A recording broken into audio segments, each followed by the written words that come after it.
ఈ పెద్ద రాజధాని ఎందుకు సాధ్యం కాదు అని నేను అంటున్నానంటే, మనకు విభజిత ఆంధ్రప్రదేశ్ చుట్టూ చూసినామంటే, ఒకవైపు బెంగళూరు, దక్షిణాన చెన్నై, ఆ పక్కన హైదరాబాద్ 3 పెద్ద మహానగరాలు ఉన్నాయి. ఇంత పెద్ద 3 మహానగరాలు, దాదాపు 1 కోటి జనాభా ఉన్నటువంటి పెద్ద మహానగరాలు ఉన్నప్పుడు, అంతకంటే ఎక్కువ ఉపాధి అవకాశాలు కల్పించే నగరాన్ని కొత్తగా ప్లాన్ చేసి కట్టడం అనేది ఒక పెద్ద మాయా మోసం.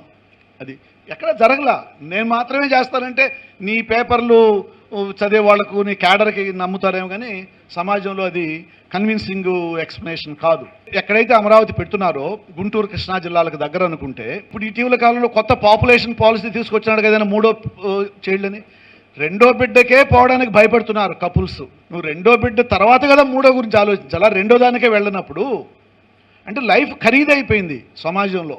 ఖరీదు చేసినారు వీళ్ళు, ఇలాంటి వాళ్ళు.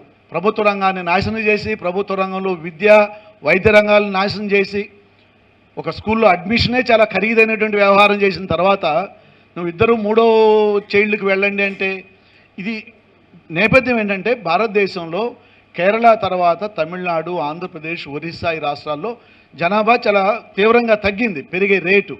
ఒక 30 ఏళ్ళు వెనక్కి వెళ్ళి చూస్తే, డ్వాక్రాలో సభ్యులు కావాలంటే పిల్లలు 2 కంటే ఎక్కువ ఉండకూడదు.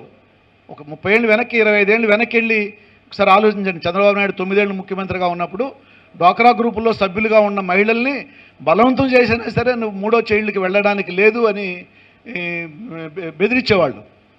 అయిపోయింది. ఇప్పుడు అమరావతికి ఎక్కడి నుంచి రావాలి జనాభా? వీళ్ళు చెప్పే అబద్ధాలు ఏంటంటే, 2035కు అంటే ఇంకొక 10 ఏళ్లలో 25 లక్షల మంది జనాభా ఉంటారు అమరావతిలో అని చెప్పేసి 2017 చదరపు కిలోమీటర్ల వైశాల్యంలో, అంటే 54,000 ఎకరాల్లో మాస్టర్ ప్లాన్ తయారు చేసినారు సింగపూర్ వాళ్ళు.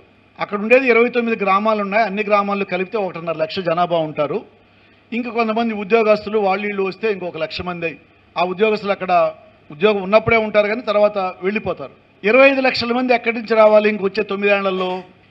ఇది జరిగితే కదా తర్వాత నగరం ఆన్ ఇట్స్ ఓన్ పెరుగుతూ పోతుంది. ఏ డైరెక్షన్లో ఎక్కడ అవకాశం ఉంటే అక్కడ పెరుగుతుంది.